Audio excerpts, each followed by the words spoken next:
maaltu sirraa hafere kunoatu jabala duratti fiigi ammas waa'ee mi'aa keessanii amma dabala akkamiin kolfinaree arra yaadanna jeeqa mimmiitu galaa jira akkamiin kolfeeseega imimmaantu jajiise laphee kan koo nawaada imimmaantu jajiise laphee kan koo nawaada yaadatu weena ciibse ol galeef an aada afaan kan koo guuttadhee kolfuuf baay'een danda'u mimmiin nu biraa deemaa mee eessa koonuuf ga'u hiriyyaa isii dhugaa keessoo teennatan taate mimmiin ammaan kunoo galuuf eenurraa kaate uffata sii dachaaftee borsaa walitti qabattee xiyyaara sii yaabbachuuf tikkeettallee kutattee imaluuf kaate deemsa kunoo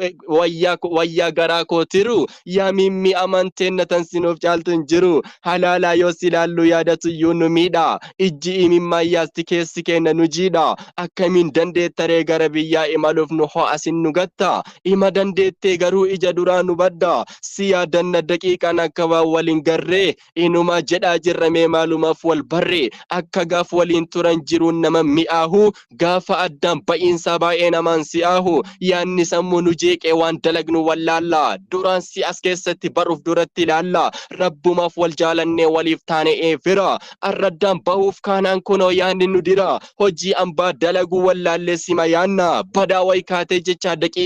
daqiiqaan si barbaanna osoo garaan dadhab osoo imimmaan loohu halkan guyyaa hin jennu osoo ijji nu boohu si gaggeessuudhaaf jennee hidhanne kenna garaa yaanni garuu nu jeeqee bar lafarraan nu mara bowwoolleen nuti bu'ee garaan siif nu dhukkuba akka waan qaaraa nyaanne baryaanni nu gugguba keessa kenna miidhamne alaanis daalachoofne summii dhuguudhaan ala qaata yaadaan machoofne homaa miti ahbaabii mee imimmaan haqadha du'aa'ii nu godhaa fi amma yaadadha jiruu duniyaa jechuun gaafa tokko ni seeqxa gaafa kaan yaadaan duuta osoo teettee haasoftu godaantee qilee buuta yaannillee nu guggubu sabbarreetiin obsina du'aa'ii siif kadhataa imimmaan cobsina nagahan nuuf imali yaa collee mimmi amaan mana gaariitti galii eeyyeeniif irraa nagaan wayyaa mimmi teenna maaltu si bareecha akka muka hin dheessa dhaabbattuuf teetullee ati nuuf ba'eessa mucaan tokko wahii manaa saba baru waa'ee kan keeti galuu kee dhageennan jedhaa jira kunoo wayyaa mimmiti yaa ati naafan keeti wayyaa mimmiti na yaada keen jeeqame kan lafti naa mare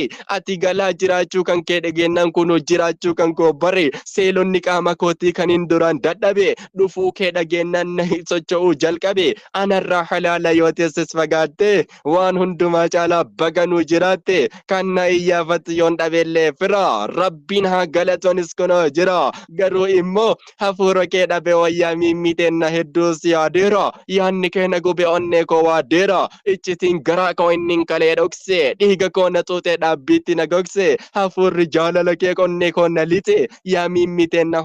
suuta nyaata qaama koo na fixe halkanii fi guyyaa na duukaa gubatu keessoo garaa kiyyaa tokko naan hubatu furtuu onnee teennaa ishee dhiiga hirtu nu duraa fagaattee iddoo natti jirtu nurraa fagaattee halaala tan teessu ilaalus hin argu si waamuun dhageessu imimmaan ija koo halkan guyyaa cophaa iddootiin jirretti nyaatame koo kophaa anaa baqee yaa'uyya koo dhageesse narraa fagoo taa'uu akkamiin dandeesse siin malee na cime jiraachuu hin dandeenye onneen keessiif himee gurri kee hin dhageenye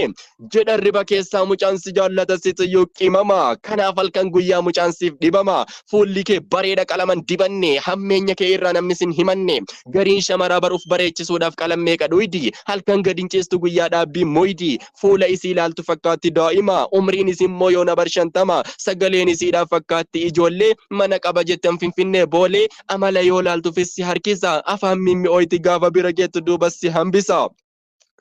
akka son taane akka mimmi kana hojii kee dalagii yoomuu nuuf urgaayi sadarkaa kee fuudhii markata keessa'ee akkatti uf kaayi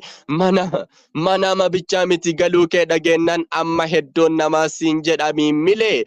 baraa yoo namayyuu hedduutu bilbilee kan hin beekne marti akka waan beekuutti waa itti dhaammata isii dhungachuudhaaf itti fiigaa dhufee baraa ka hammata waa itti dhaammata naaf galiin bilbila ani si jaalladhaati naa dildila kama duraan takka salaaman gaafanne ammatti gadhiisa mee wahinna gali wayyaa mimmitenna huccuu malee ciisa ni jedha yaa mimmi waan uffadho dhabe gariinis ni jedha wayyaa mimmitenna ana qaata sirra jaalalli na qabe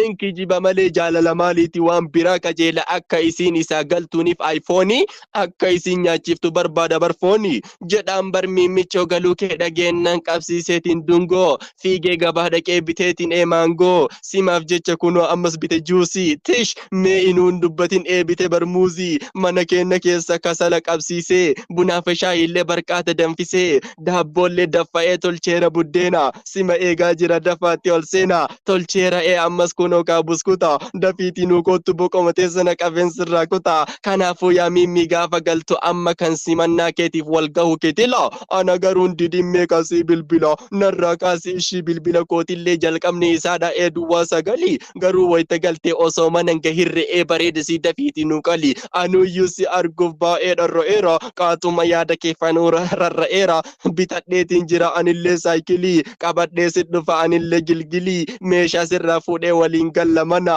atomaan dalagdu barriillee ol fuudhee natu sirraa bana miilumaanuu amma lafa hin ijjattu qibaatiillee amma ufii hin dibattu nyaata yoo fete nutu afaan sigaa garuu ayyoo maraasima bira ta'a maaliif yoo jette amma torbee tana nyaannummaan kan keetuu sa'aan jijjiirama ana osoo silaaluu yaanni barnaan taree hidhiin micciirama kophee teessii fuudhee sima jalaa nyaadha dhoqqee yoo agartes irraa ol si fuudhee duudattiin si baadha garuu beekii immoo akka nun hin jenne boottima agarte sila hin jijjiiramne ummataa jireenyi qaata jijjiiramte akka nun hin jenne haga har'aatitti sila nyaattu qixxa akka hin shakkine isuma nyaatarraatis giddinyi fixa kushiinaa faalaalte akka nun hin jenne aarri silan banne dhoqqee fi awwaarris akkuma dursanii haga har'aan daganne boottiif agarte akkanaan hin jenne gurraachi kun maali ani takka hin beeku yoo akkas naan jette wal dhabuudha shakka rabbiin si haa eegu namni sitti dhufee yeroo ati galtu dafeetiin si sima ana yoon ta'in tokko kan dhunganne yoo ati dhungatte ustaaza sima ana immootiyyo sirriin na dhungadhu narraa akka hin laafne daqiiqaa 5 takka harka kee laafaa sanarraa akka hin kaafne anis si dhungadha eessitti marama rifeensa kootilleen dibadha qalama qophaa'ee si eega hin turin kaa dafi yaa mimmi amantoota fi qaalii lafi jedhee akkanatti daangaa rabbii cabsee ani sin simadhu fira keetiin ala nama si dhungatu hundaayyuu himadhu ufirraa dhoggee akkisun hin malu xiyyaarri nagahaa manaan si haa galu ispoonsarri walaloo jedhamti ispoonsarri walaloo shaggaa asaasaati ispoonsarri walaloo sirritti naaf bara shaggaa asaasa sirritti naaf galbisa waan isin natti dhaamte xiqqishu siif gabaasa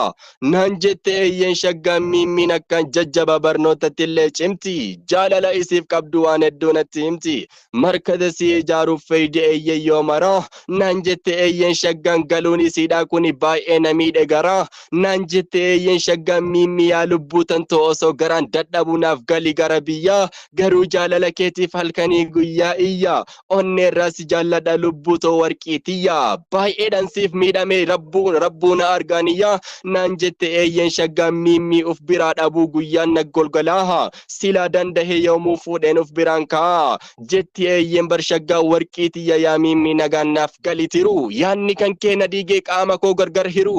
abshir yaa shaggaa teenna rabbiin kee kayri irratti walisin haa garsiisu hula milki yoomumaa siniin haa bansiisu duniyaa fi akhiraatis waliin isin haa kaa'u diinni keessan dadhabee kufee ala haa taa'u jaalaluma kanaanee ammas walit deebisee waliin sin haa tursiisu galatoomi yaa shaggaa ergaan kan kee fagoodha ammas wal sin garsiisee asheeta haa mursiisu akka carraadhaa tahee sadarkaa jalqabaatti shaggaan naaf taate malee eeyyeeni ispoonsara Dr. Firdowsaan Faatis waan hedduudha dubbatti fagoodha waa'een jara mimmi teenna yaa qaalii urjii wanteessan tanneen akkuma hin daganne yooniif galtesee biyya dawwaliif amma rabbiin siif mijjeeseetiin eesiif haa guutu niyya majmuucatul wahdaa ko gamtaa raabsu beekumsa guddinna keessan kanaaf ni ramanna eeggumsa walnaaf qabaa adeemaa fiixaan bahanaaf wara waanyoteessan qofatu laaqaa jira awwara ani sammanan gala motora kan koo kaasee gulufaatiin lixa garuu naaftaa fixadheeffannaa itti naa bita abboo isinin eegu naaftaan kun hin argamu osoo isinin dhabin ka'ee jalaa gulufaa minishaan karaa guutuu osoo jarri hin dhufin. Salaamu alaikum wa rahmatullahi wa barakatuh. Ulfaadhaa galatooma jazakumullahu khairan. Ustaad Asladdiin mee adii na gaafadhaa dhiifaa wali keessan gaafatamu. Allahu akbar. Namni dubbatan hin jirtanii gubbaa kana. Maashaallah tabaarakallah barreessaa walaloo maqaan kee biluu jedhase. Namni furdoo isaan beeku kaasee.